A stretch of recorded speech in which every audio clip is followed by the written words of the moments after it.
watching Veracity Hill. Here is your host, Dr. J. Well, a good day to you, and thanks for joining me here for another episode of Veracity Hill, where we are striving for truth on what Jesus thought of himself. That's the topic for today's show, and we are commencing this, probably 2 episodes here on looking at Jesus's own understanding of his identity. You might hear that my voice is a little hoarse. At least I feel that way because I was at the Cubs playoff game this past weekend, shouting, cheering, crying. No, I wasn't really crying. And actually, I wasn't even that sad that the Cubs lost. Yes, I was disappointed, but I felt like they played to their ceiling as best as they could. So, voice is feeling a little hoarse, but I'll work through it on today's program because I wanted to make progress on Bart Ehrman's book, How Jesus Became God, The Exaltation of a Jewish Preacher from Galilee. This is a series we are doing, reading along through this book chapter by chapter, and we're going to spend today and next week looking at his 3rd chapter. It was so long, there's a lot of material to get through, and I also have a special guest joining me next week. More on that later on the socials. So I'll use this opportunity to say, if you want that sneak peek on who's joining me, be sure to follow Veracity Hill on our social media accounts, Facebook, Twitter. I think we've got an Instagram page, TikTok. And YouTube. You can subscribe, and I'll make a community post about who will be joining me on next week's program. I've got a couple other announcements. Before I get to those announcements, I want you to take a moment to reflect on C.S. Lewis's Trilemma. In Mere Christianity, Lewis talked about this trilemma that Jesus is either a liar, a lunatic, or he's Lord. And you're stuck with these 3 options as I feel a sneeze coming on. Isn't that always fun? Excuse me. All right, so 3 options, and some people are like, well, wait a second. What if the material in the Gospels is legendary? And so with the alliteration, finally put, legendary, 4 L's, liar, lunatic, Lord, or legend. Those 4 options. And this legend idea is one that is defended by a lot of non-confessional scholars. What do I mean non-confessional? I mean biblical scholars who like to study, research, think, read about Jesus, who he was, historical Jesus, this and that, but they're not believers. So they're not confessional. They don't confess the Apostles' Creed. They don't confess the Nicene Creed, so on and so forth. So they're not confessional. So Bart Ehrman would be a non-confessional biblical scholar. And what I will propose is that over the course as we continue to go on through Bart's book, is that this legend option is actually not available, at least not to Bart, because ultimately what he's going to defend is, and we begin to see it here in chapter 3, if you're reading along with me, is that Jesus is an apocalyptic prophet preacher. And if that's the case, and if he's not God, if he's not divine, he's just a mere human proclaiming these things, then he's a little kooky. All right? And if he's a little kooky, then guess what? He's a lunatic. So there is no 4th option, I submit to you, in this quadrilemma. Rather, the legend category lapses into that lunatic category. So that's a claim I'll defend. I'll keep defending that, and I look forward to engagement from non-believers who might think otherwise. We're going to get into the text today, chapter 3 of Bart's book. Before we do, though, a couple announcements. So, tonight commences book club. And I have to reach down to get the book. 1 second. I'm going off frame. I know. Sorry. Okay. Book club is starting. Perspectives on Paul. The 2nd and 4th Tuesday of each month from 7 to 8:30 p.m. Central Time. If you're available, if you're in Chicagoland, great. Join us at the Defenders Media office in downtown West Chicago. We're located at 100 Arbor Avenue.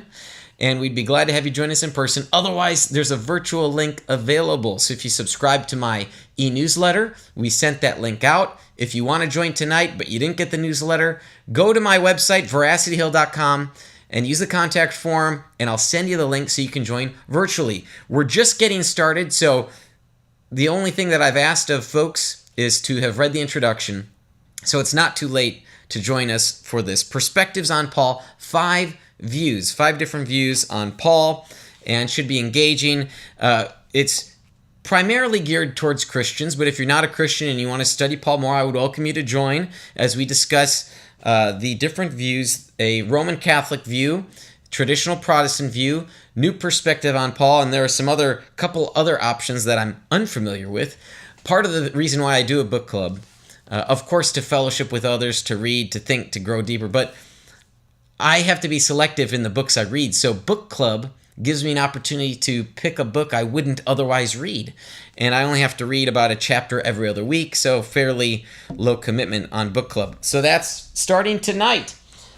Now, I'm going to be working through chapter 3 of Bart Ehrman's book, but towards the end of today's live stream, I'm going to be engaging with a recent video by Dan McClellan on his favorite alleged contradiction. He says it's his favorite contradiction about who killed Goliath. So stick through the episode to check out my response to Dan on what I think is a good solution, but also how Dan's logic doesn't quite work the way he wants it to. So you don't have to be a textual critical scholar. You don't even have to know the Hebrew language, although we are going to get into that a little bit. You just have to know some simple rules of grammar and follow along with his argument in order to see whether or not what he's proposing is the case. And heads up, it's not. And he doesn't do the other camps justice to what they present. More on that later.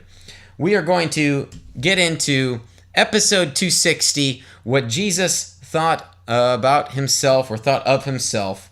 And I already have people commenting in the live chat, so thank you. Let me just turn and look here. Let's see. Curious Philosophy writes, Bart D. Ehrman's work, How Jesus Became God, was wrong methodology. The development theory is refuted by scholars like Hurtado and Bauckham. Yes, that's one of my criticisms of the chapter today, is the development view. So we'll be getting into that. You also, Curios, write that you have a 45-minute video that deals with this. Very good. I'll have to check that out. Thank you for taking the time to produce that. And I look forward to your comments on today's live stream. I see Mark here is in the live chat. Speaking of announcements, Mark Lester is trying to raise financial support so that I can watch movies Mark wants me to watch. I'm very busy. I wear many hats. I'm a family man. And so life is busy for me. So I don't watch as many movies as Mark, who works for me, thinks I should watch. And so Mark is now really motivated to raise money. I told him if he could raise $50 a month in support at Defenders Media for his supporters, that I'll watch a movie and we'll record it together and throw it up on Veracity Hill or something like that. So if you want to see me watch movies and react to movies I've never seen before, including some fairly famous movies like Passion of the Christ, which I haven't seen, then consider supporting Mark, and we'll send you the link to Mark's support page if you're interested. Okay, let us get into it. We're looking at, there's a pixelated image, How Jesus Became God. You can get the picture idea there, but the image I selected is pixelated. I need to switch over to our document camera. So you're going to see all my messy desktop. We're going to go over to the visualizer. Here we are. And like I said, we're not going to get through chapter 3 today because it was a long chapter. There's a lot of things I want to talk about. And again, I'm not going to talk about every single paragraph as I review this work. I'm going to give you some background. I'll talk about it a little bit, talk about the sections, but there are specific notes or highlights I made. Those are things that I want to talk about or call out. So he starts off talking about when he attended Moody Bible Institute. He had to do ministry service, and so he spent time at different churches, different service opportunities, Cook County Hospital, which he says he was out of his depth on that one. That would be kind of rough, I'd think, for a Moody Bible student. Then he starts off with this story about how he went to grad school at Princeton. He began to have doubts over his faith, and he had come to a sub-conclusion, and we'll get to it here. I'll highlight it. He said, I had become impressed with the fact that the sayings of Jesus, in which he claimed, and I'm going to need to zoom in for our live stream viewers, so I will do that to the best of my abilities here, and I will try so that you can see it a little better. It's at the bottom of the page here. I had become impressed with the fact that the sayings of Jesus, in which he claimed to be God, were found only in the Gospel of John, the last and most theologically loaded of the four Gospels. So, that's one thing I wanted to already point out, that you can sense right away what Ehrman's position is that in the Synoptic Gospels, in Matthew, Mark, and Luke, Jesus did not claim to be God. But in John, Jesus claims to be God. So we'll see how Ehrman will flesh this out, pun intended maybe, flesh this out over this chapter and other chapters. We're going to see how he deals with other issues in the text, such as the Son of Man references. He deals with that in this chapter. I, you might suspect, am unsatisfied with how he deals with those. All right, let's skip to, turn the page to 88. And so he starts to deal with NPP, New Perspective on Paul, deals with historical Jesus studies, and he talks about the reason why we need books like this is that the Gospels cannot simply be taken at face value. By the way, I see that Gabe has moved my picture-in-picture. Very well, Gabe. Thank you. I apologize in advance for me moving the book around, but thanks for your work, Gabe. And that's why Gabe's here. The reason we need books like these is that the Gospels cannot simply be taken at face value as giving us historically reliable accounts of the things Jesus said and did. Okay. Well, I might ask, why not? Why can we not? And you see here that we're already going to have certain philosophical disagreements arise about why that is that we can't simply take it for granted. He continues here on 88, so next line beyond my highlight. If the Gospels were those sorts of trustworthy biographies that recorded Jesus' life as it really was, there would be little need for historical scholarship that stresses the need to learn the ancient biblical languages, that emphasizes the importance of Jesus' historical context in the first century Palestinian world, and that maintains that a full understanding of the true character of the Gospels as historical sources is fundamental for any attempt to establish what Jesus really said and did. All we would really need to do is just read the Bible, right? And he says this is what the fundamentalists do. Well, I think that Bart makes a non sequitur there, meaning he says something that does not follow. We might think it's valuable to have historical Jesus research to illuminate Jesus' meaning, for example.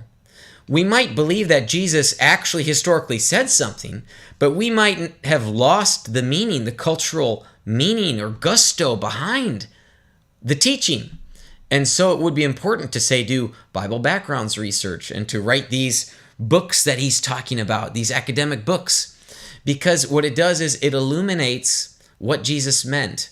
We wouldn't question that Jesus said so-and-so, but rather we would gain a deeper understanding and thus grow in our spiritual walk by understanding what Jesus meant when he said X or Y or Z.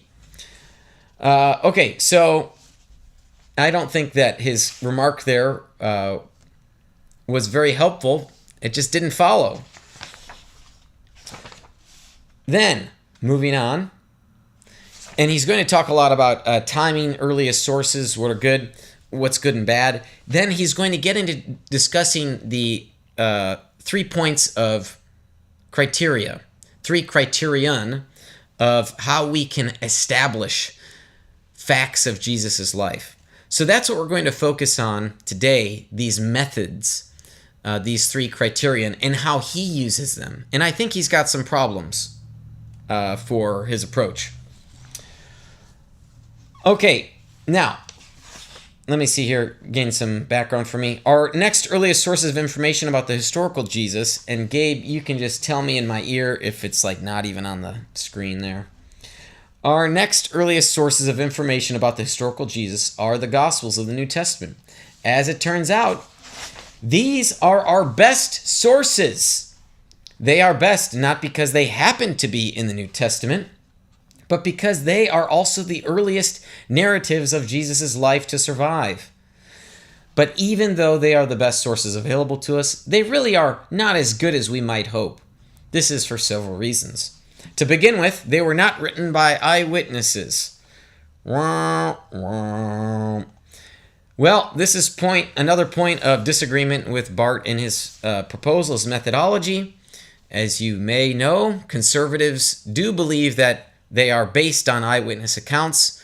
We would say that Matthew was an eyewitness. We would say Mark's gospel is based on eyewitness testimony, that Luke's gospel is based on eyewitness testimony, and that John was an eyewitness. So, we would disagree right away with what is a very core disagreement here on the method. Because if you think that they're not eyewitness accounts, they don't even contain eyewitness accounts, or that they're too far removed from the eyewitness accounts, that would be a position Bart would defend, then that's going to lead you to think one thing of the text versus others that think, oh, no, that is an eyewitness telling us what happened. So you're going to find the camps divert in strong different directions here. So that's one point that I wouldn't grant. Now, also of interest here is the timeline, that Bart is quick to talk about how big of a time gap there is. What is significant here is the time gap involved. The very first surviving account of Jesus' life was written 35 to 40 years after his death. Our latest canonical gospel was written 60 to 65 years after his death. That's obviously a lot of time. What Bart does not tell his reader. Now, I'd like to think in his textbook on New Testament introduction he does, but here in this book, How Jesus Became God, in this book, he does not tell his readers that that time gap is one of the shortest time gaps compared to other works, historical works from antiquity. And so in this respect, the Gospels are the best we can get. But Bart doesn't want to tell his readers that for some reason. Maybe because this is a pop-level book. I'm not sure. So we really want to compare it when we think about historical methodology compared to what we know of other ancient works.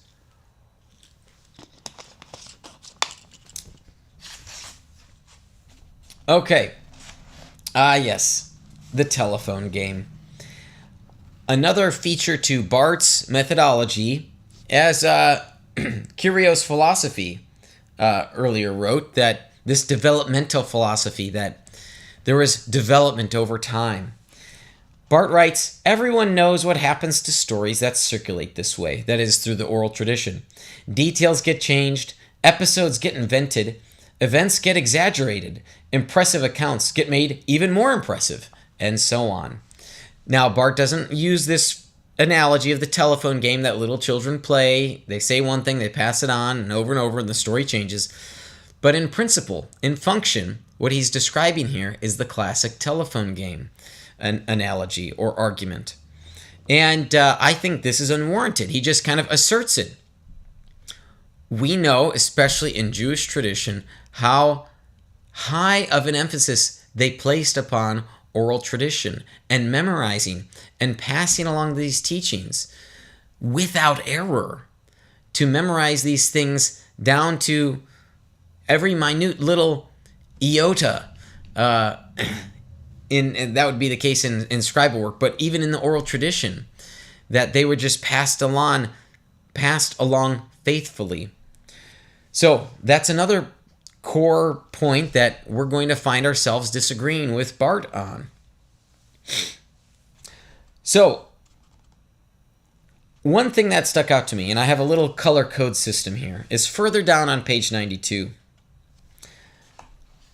Let me read here a little bit of this paragraph so you can see once I get to this orange spot on my text.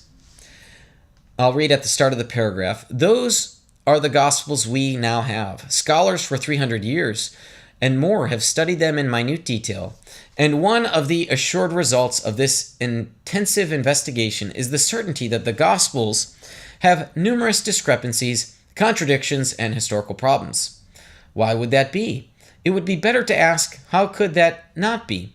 Of course, the Gospels contain non-historical information and stories that have been modified and exaggerated and embellished. These books do not contain the words of someone who is sitting at Jesus' feet taking notes. They are nothing like that. To me, this is a clear indication of Bart's own exaggeration. For him to write, they are nothing like that, that is an exaggeration. We very clearly can believe that they are something like that. They appear to be the words of Jesus. There is, here's a technical term, verisimilitude. It looks like these authors are telling us what Jesus actually said. So for Bart to say they are nothing like that is an exaggeration on his part. So he continues on, they are books that are intending to tell the good news of Jesus. That is, their authors had a vested interest both in what they were telling and in how they were telling it.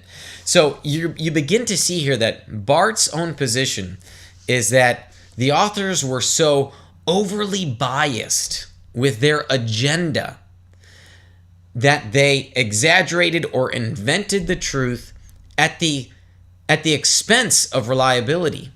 Not just made editorial changes to simplify and help people understand what actually happened, but at the expense of the truth. You see, that's a different, distinct proposal. So conservative evangelicals who embrace the historical critical method might find, for example, editorial changes from one author to the next. But yet we think that the author is doing this well-intended and trying to convey accuracy to the historical events, simplifying a story without the expense of leading people astray. Let me give one little example. I like to give this example in other contexts and discussions. What you have between Matthew and Luke are examples of emissary, where messengers are sent. And in one gospel account, this happens a couple times. In one gospel account, you have messengers that are sent. In another case, you have Jairus going, or the centurion going, and so an author would simplify by removing the messengers from the narrative. Now, is this, as some would say, fictionalizing? No, it's not. It's not, for a number of reasons, but I don't want to go down that rabbit trail right now. Okay, so the point is that for Ehrman, the authors are so woefully biased, and they are agenda-driven. Now, agenda in and of itself isn't bad. Everybody has an agenda. Guess what? Bart Ehrman has an agenda when he writes this book. Everyone's got an agenda, a mission, a motivation, a purpose. The question is does the agenda align with reality? Does it align with, in this case, what actually happened? People that wanted to tell the truth of what happened. So this idea that they had this agenda that they wanted to write, Bart's clearly implying this is a negative thing. Just keep in mind, Bart has an agenda. Everyone's got an agenda. The point being that Bart's critique is insufficient for rejecting a model of interpretation of the text. Okay. Next page, turning over to page 74. Let me see. We've got Curious Philosophy still chatting. Thank you. Eric here writes, but there are errors in the Hebrew Bible. Eric, we're going to get to one of those alleged errors later. I'm not sure if you were joining us at the start. I am going to respond to Dan McClellan's recent video on who killed Goliath. So that's a tricky one. Okay, Curios says, Bart himself admits that high Christology was present even before Paul wrote his letters. Very nice. That'll be a good find. You write in page 202. You've read ahead then. So maybe please don't spoil for me. I'm taking this chapter by chapter. So I hope you'll read along with me as well.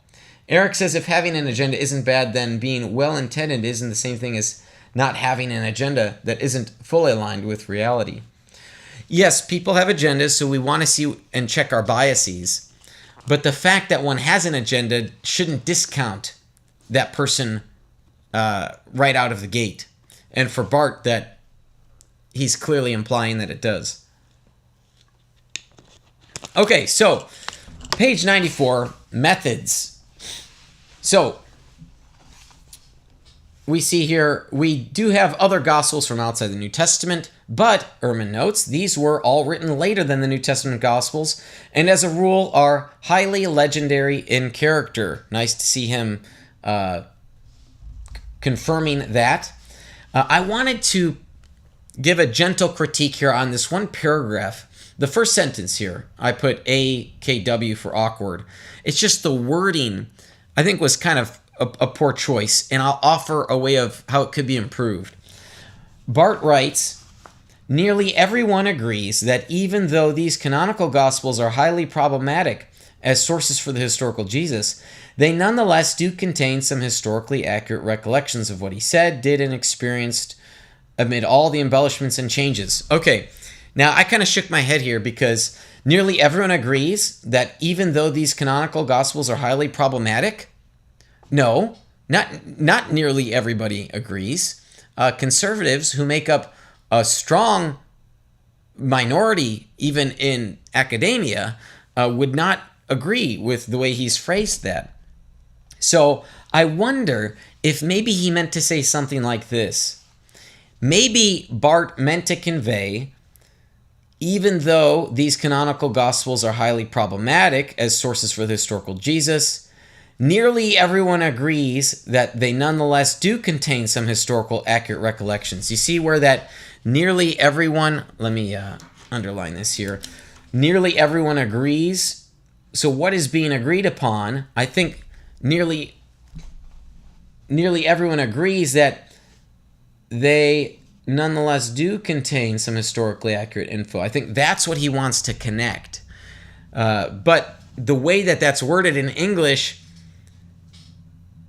it was awkward because it could be interpreted that nearly everyone agrees that the canonical Gospels are problematic, which is not the case. So just a gentle correction there. Maybe in a second edition that'll be corrected or changed. Okay, so, but here's what I thought was great. And by the way, I mentioned my color code system. Green is kind of like a I use orange for a statement or remark he makes that I think is just like outlandish or non sequitur. Green is like a helpful factoid, and yellow would be kind of neutral or just strictly informational. So here we have yellow, that he's talking about these independent sources for the life of Jesus.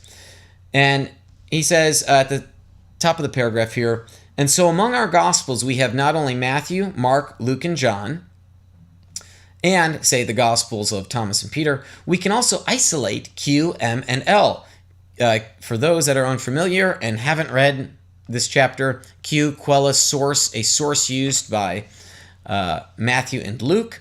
M refers to material unique to Matthew, and L is material unique to Luke, as in, when I say unique, that material is not found anywhere else in the other synoptic Gospels or John. Ehrman writes, these three were probably independent of each other and independent of Mark, And John was independent of all of them. Now, here was my comment, and I wrote it on the margin. So what you have by Bart's own accounting is 5 independent sources for the life or sayings of Jesus.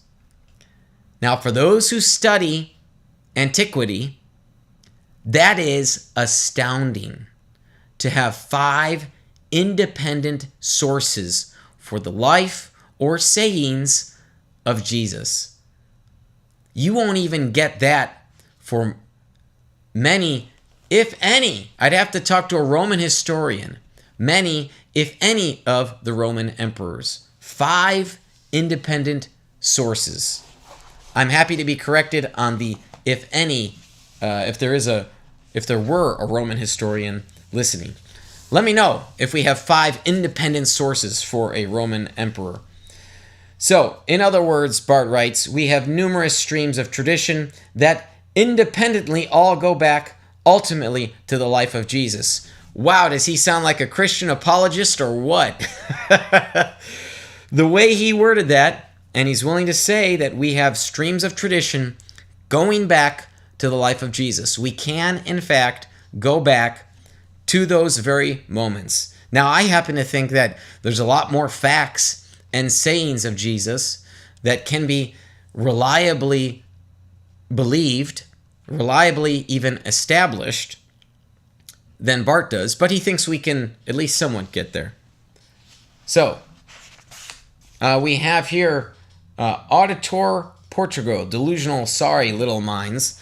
Yes, as I said at the start, when we deal with Lewis's Trilemma, certain non-confessional scholars, many would call them liberal scholars, would say we've got to add this legendary category, the quadrilemma, to Lewis's Trilemma. But as I stated, you probably weren't here for the start, Auditor Portugal, that the legendary camp, I think, just lapses into the lunatic camp. That the material some scholars, non-confessional scholars, think is legendary. If that were legendary, what are we left with if Jesus is merely a human claiming these things, being this apocalyptic preacher about the end of the world? Then he sounds loony. He sounds like someone today who would say when the world is ending. We dismiss these people as crazy. So the non-confessional biblical scholars, they want to try to say Jesus is not a lunatic and that this material is just legendary. But what ends up being left with in terms of what they want to establish is that Jesus sounds crazy. So I don't think they can actually succeed in making this 4th camp, this legendary camp for how to understand the Gospels. I'm going to come back to this top part on 96, but I'll read it for you right now, so maybe your ears will be perked. So he's talking here about, let's see here, Criterion of Independent Attestation. Okay, it's at the bottom of 95. This is called the Criterion of Independent Attestation. He writes, on the other hand, if a story, a saying, a deed of Jesus is found in only one source. Oh, that was cut off. Sorry. If a story, a saying, a deed of Jesus is found in only one source, it cannot be corroborated independently, and so it is less likely to be authentic. Now, we're going to come back to this. I'll say one comment about this. As I was reading this chapter and simply reflecting on the Gospels, but as I was reading this chapter, you'll see time and time again how Bart depends on independently attested sayings or deeds of Jesus to describe contexts which he then later dismisses or in some cases accepts. And so Bart is inconsistent on this point, on this criterion. I found that he's inconsistent. Okay, let's see here. The orange is going to highlight again the telephone game. The second criterion is predicated on the fact that the accounts found in all those All these independent sources came down to their authors through the oral tradition, in which the stories were changed in the interests of the storytellers, as they were trying to convert others or to instruct those who were converted in the true view of things. So you have here again this telephone game, and he uses this as an establishment for his second criterion of dissimilarity there. You can see it at the bottom, criterion of dissimilarity. So you have criterion of independent attestation and the criterion of dissimilarity. Now, the criterion of dissimilarity, just to describe it for you, is this idea that if Jesus says something that goes against the grain of what the early community believed, then that would be dissimilar. And so that would lend to the credibility of, or the authenticity, I should say, of what was claimed to have occurred or said.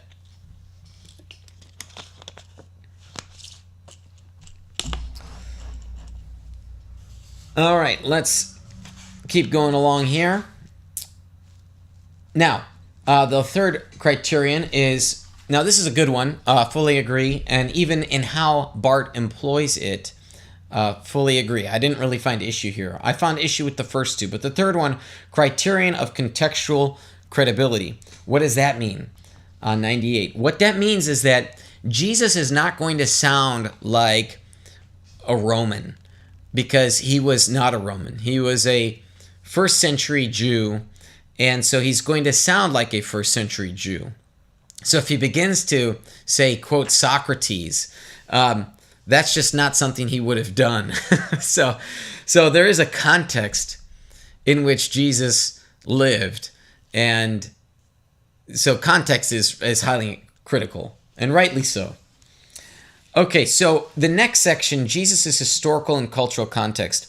Bart is going to use this to describe how Jesus was really an apocalyptic preacher.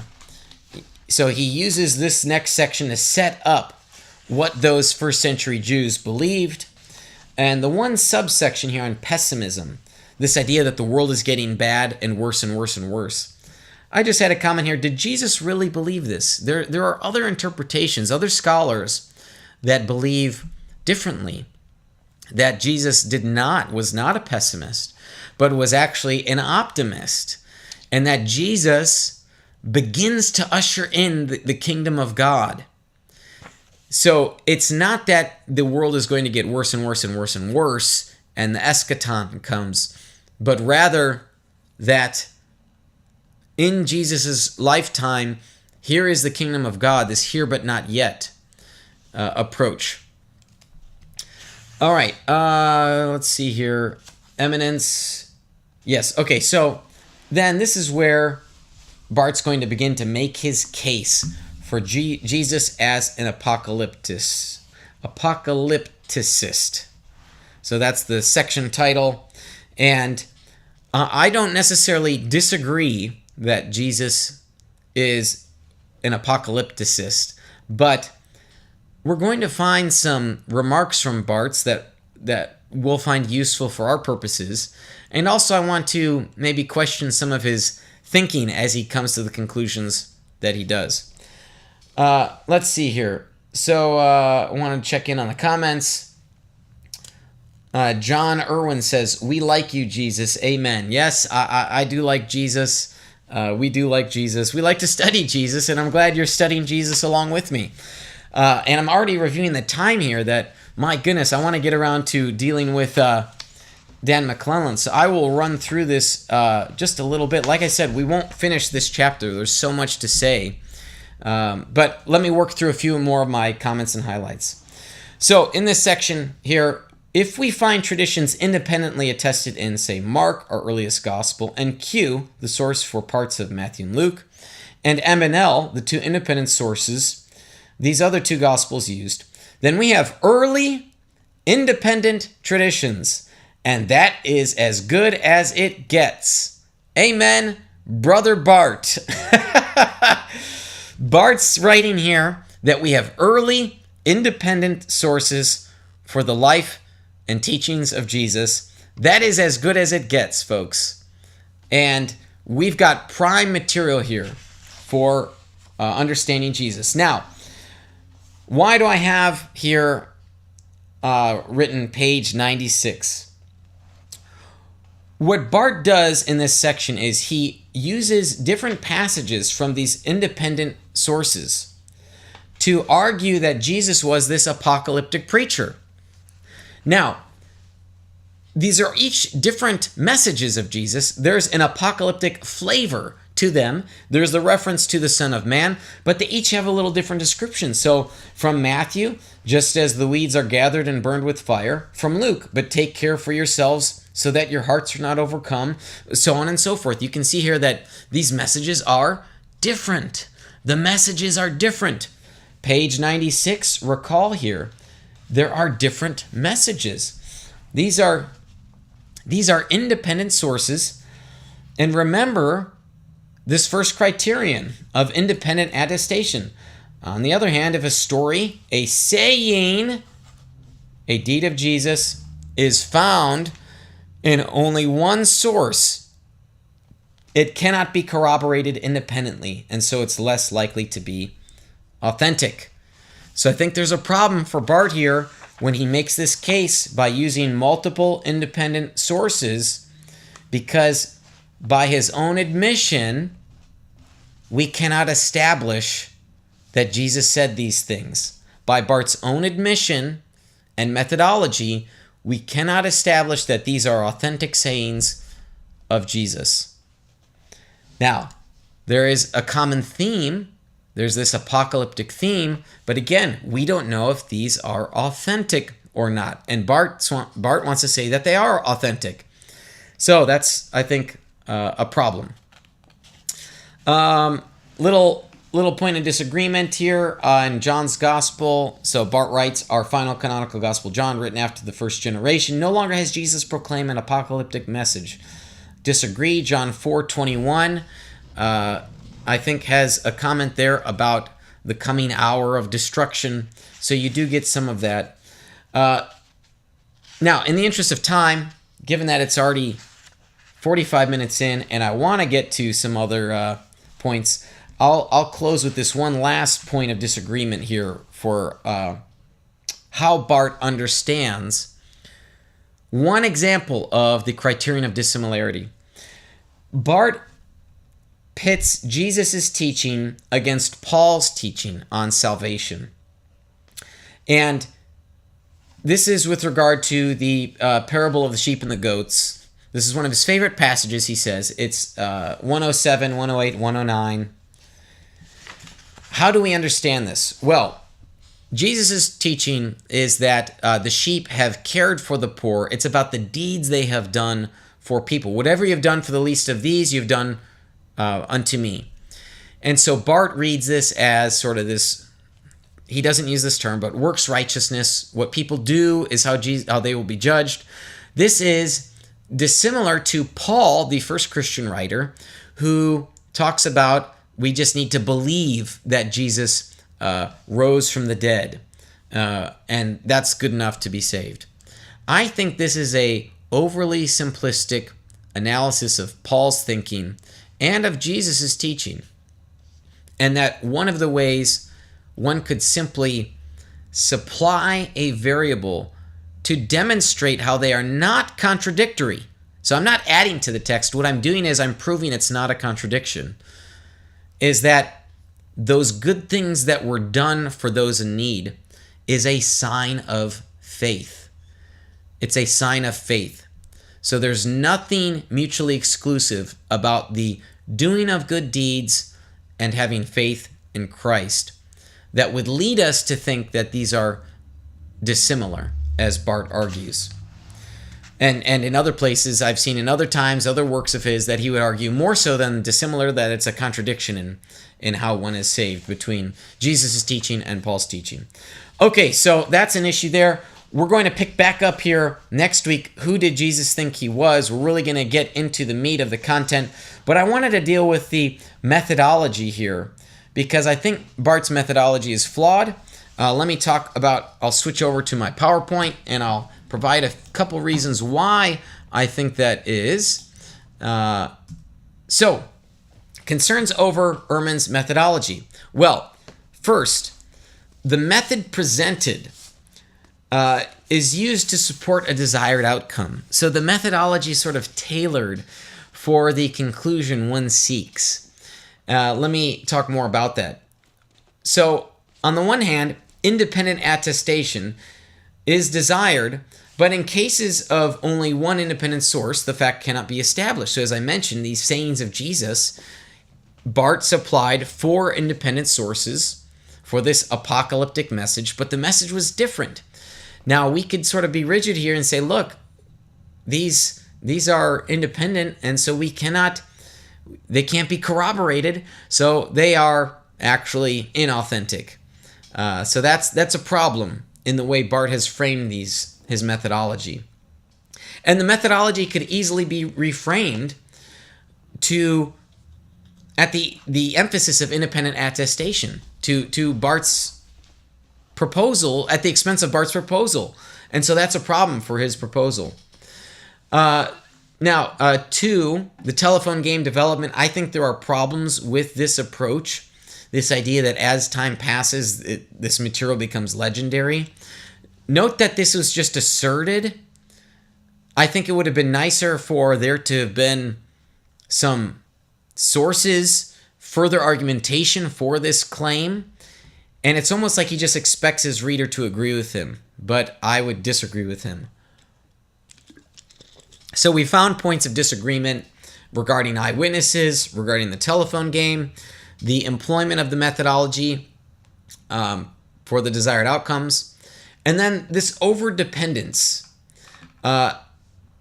So there are counterexamples that prove this overdependence on methodology.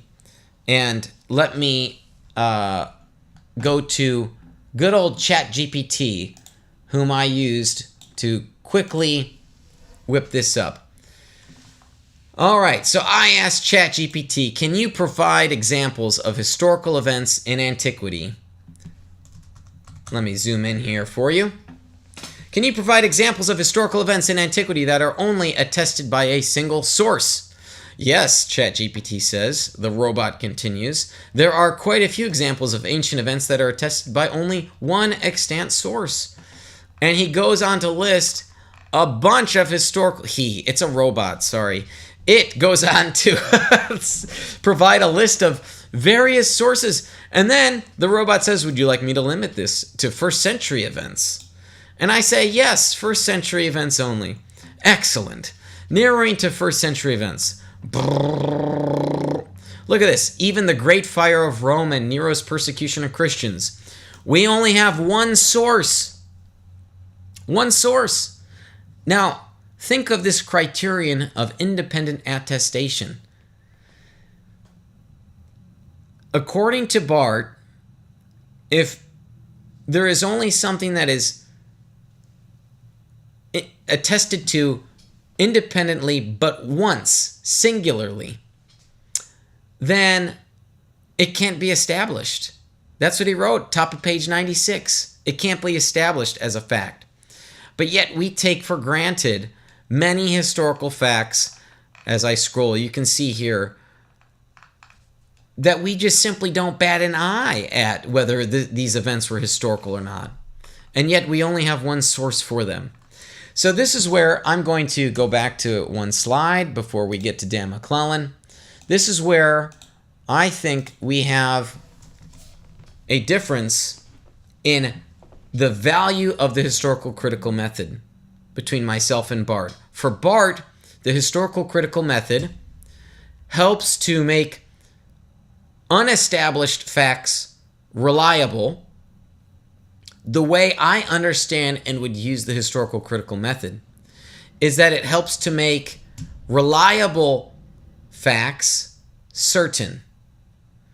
So we can still employ this methodology because it helps us to understand greater Bible backgrounds, the meaning of Jesus' teaching, also for us to have certainty. That's a higher degree than reliability. Maybe I need to put a little spectrum on this, the bottom of this slide, because you can believe that historical events are unlikely to have occurred, well, straight up embellished, exaggerated, invented, false. You might then have, as the second step, implausible. Next step, unlikely to have occurred. Next step, more likely than not to have occurred, so you've passed the 50% threshold. Then you might say more likely, highly likely, reliably, certain. So there's a spectrum that we can hold over historical events, whether we think those certainly happened, so on and so forth. You get the idea. The point here is that Bart's employment of the historical critical method is used to establish facts. And what that does is, as he wrote on page 96, the way he's using it, it means that other things that fall outside the category, they are dismissed because they can't be established. So that's, I think, a problem for Bart and for others using the methodology in that way. Okay, I see here we've got Eric has said, I've made a logical error here. Just because we cannot conclude a saying is authentic does not mean we conclude it is inauthentic. Yes, maybe we simply we might remain agnostic about it. But the point here I made earlier, and I'll have to go back, that was 5 minutes ago maybe. So this was about my remarks about Bart and the apocalyptic passages. The point is that Bart cannot use them as authentic. So you might be correct here that we can't say they're inauthentic, but that we would just have to remain agnostic, which means Bart has not proven his point. Bart cannot use those passages as authentic if one were to rigidly abide by that criterion. Now, again, the slide I have up here shows us how we could still think this, because we think that the gospel writers were reliable in what they conveyed. So we don't have to employ the method to establish whether something was authentic or not. We might think that they were reliable, and we might have other reasons for thinking they were reliable. And then we might just think that using the criteria, that we can have certainty over certain aspects. So as I mentioned earlier, it's a spectrum, and the way I would view it is I would employ the method for higher levels of that spectrum, whereas Bart would use it on those lower levels or those lower hash points on the spectrum. I think that's the way I would describe it. Okay, so I know we're going to run long today, but I really want to get to this video by Dan McClellan, and it is on who killed Goliath. So just to give you a little bit of background, this is his favorite contradiction. This is in response to McClellan 2947. I do want to commend Dan. He makes so many videos.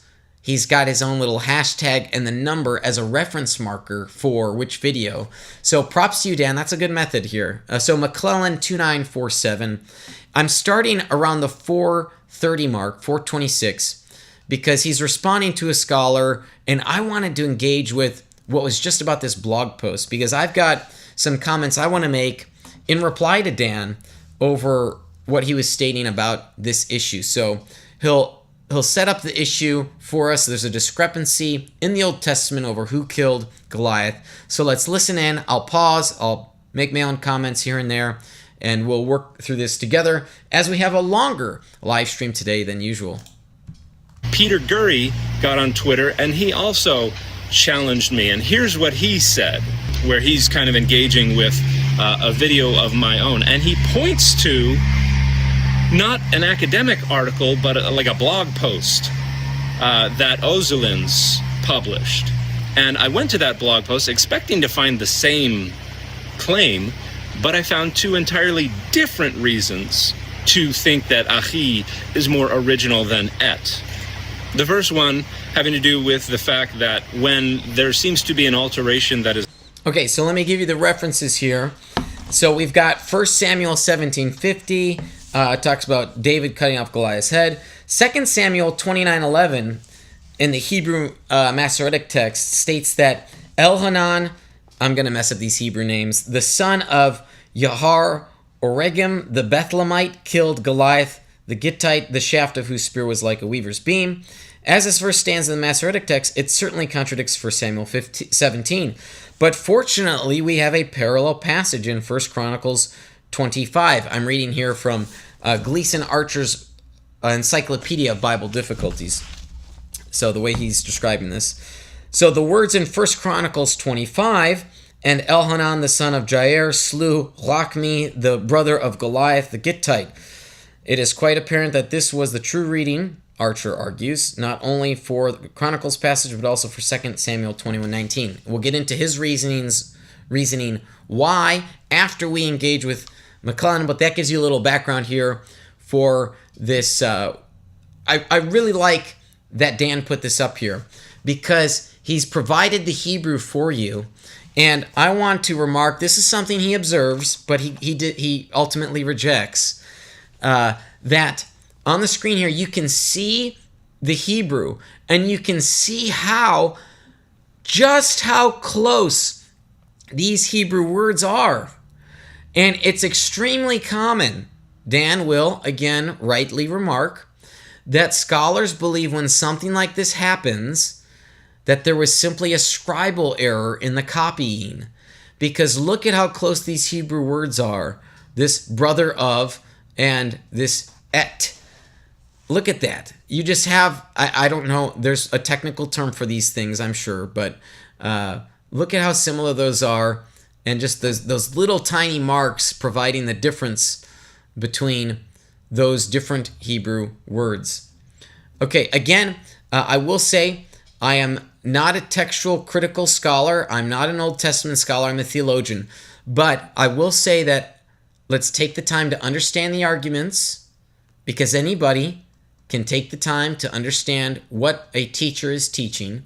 But then let's engage with what this teacher is teaching to see if it's, as I've said on other program episodes, teaching or screeching. The result of the visual similarity of letters or words, that's usually accidental. And then the second one having to do with the fact that the contradiction didn't seem to bother anybody who edited the books of 1st and 2nd Samuel. So why would we imagine it bothered the compiler of 1st Chronicles? And both of these considerations, although entirely distinct from the argument that was presented in the peer-reviewed academic article, these are also both incorrect. Because, yes, it is a text-critical principle that when there is a variant reading and the variation has something to do with the visual similarity of the words, that's usually accidental. So he's already making an admission that this is what critical scholars believe, that when there is strong similarity between two different words and you've got a textual variant, it's likely an accident that has slipped in to the text rather than intentional. However, okay, he says however, so let's listen to his reasons here. Let's listen to his reasons, because he provided the Hebrew, and boy, do those look extremely similar. If there is theological significance to the variation, that has to come into play. You can't just say, oh, visually similar, that means that it was accidental, case closed. If there is theological significance, that weighs into the decision, because that text-critical principle is not a hard and fast rule.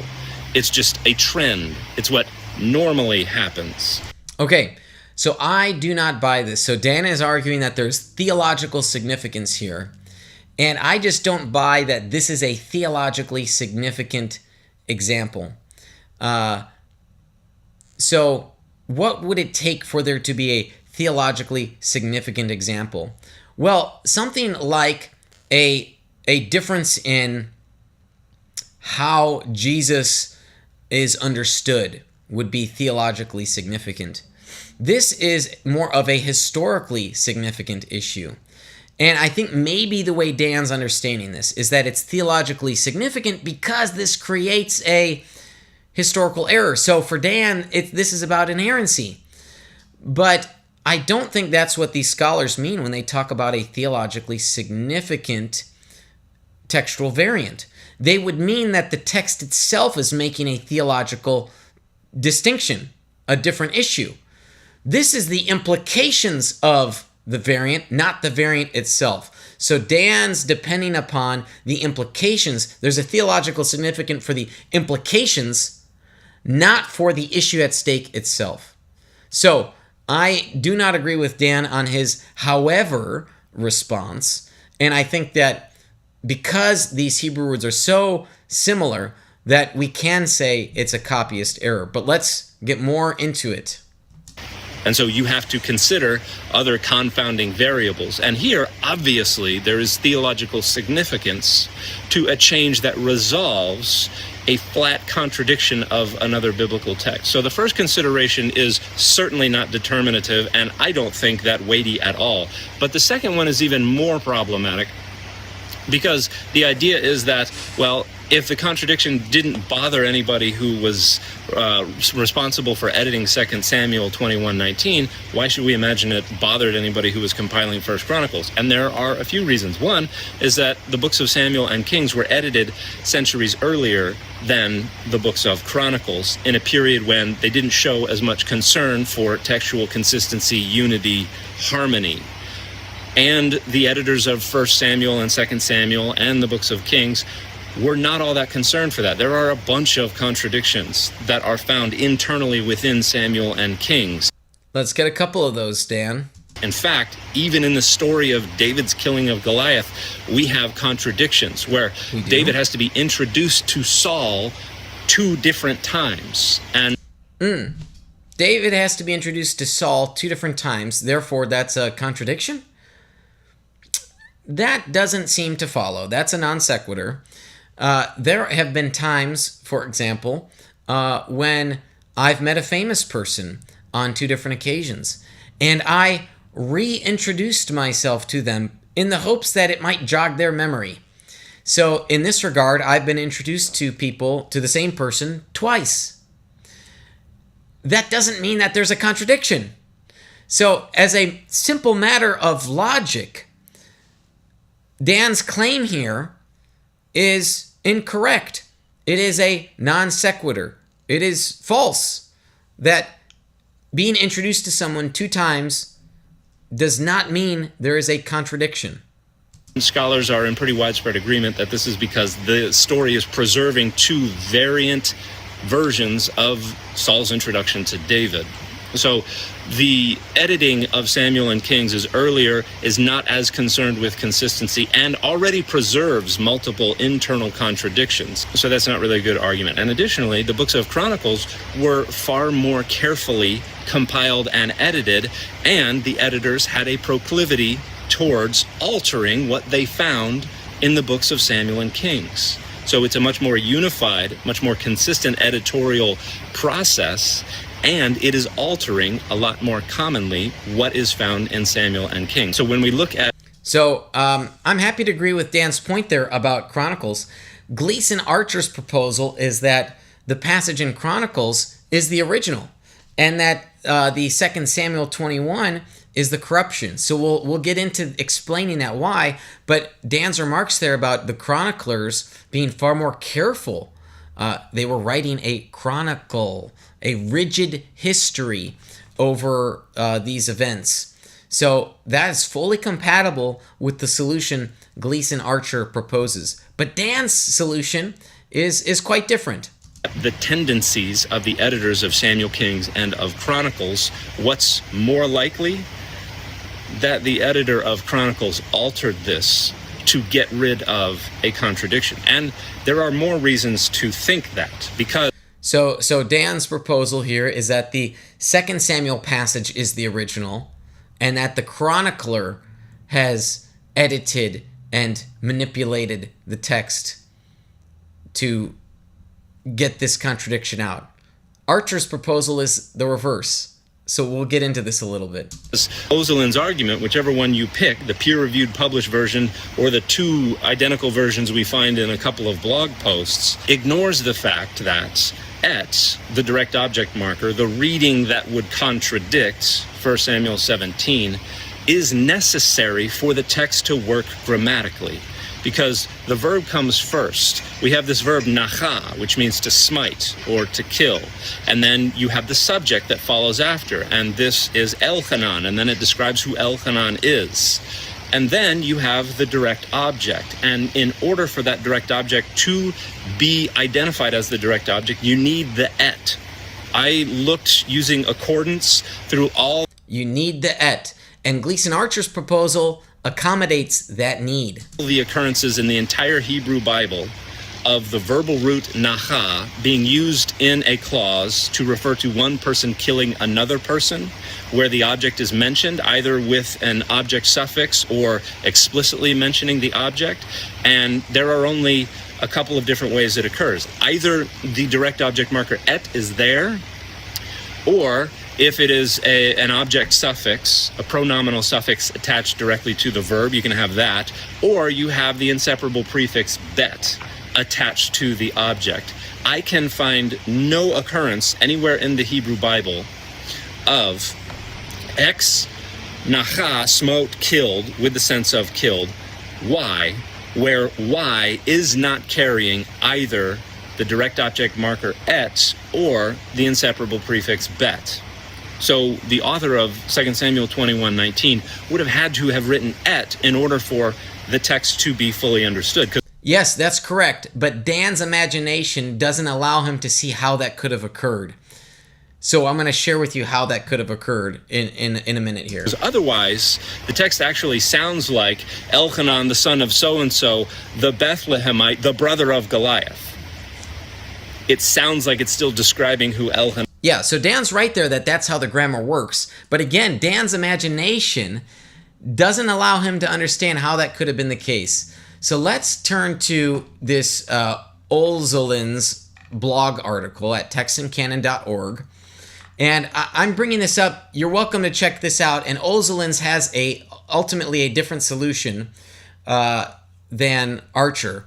But I want to put this up here so you can see, let's see here, the Hebrew, yeah.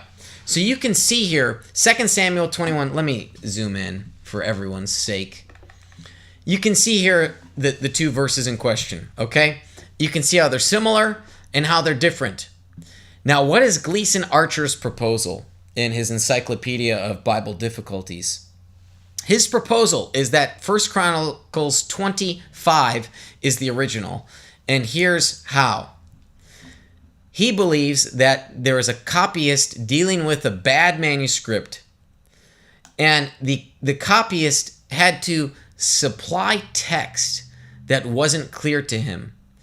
Notice here some commonalities.